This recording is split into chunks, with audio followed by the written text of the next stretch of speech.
Ang malakas na amihan ay patuloy pa rin na nakakapekto sa malaking bahagi ng Luzon. At yun yung mapapansin, yung kumpulan na kulapan ay dulot ng low pressure area. Yung low pressure area, inyong makikita nasa labas ng ating Philippine Area of Responsibility.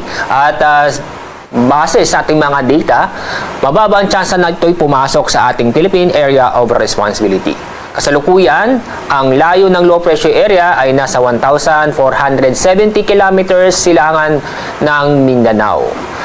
At inyong papasin, malayong low pressure area pero may mga kaulapan na umaabot sa ating bansa, lalong-lalo na sa Visayas ng Mindanao. Ay dahil sa trough ng low pressure area o yung extension area ng low pressure area.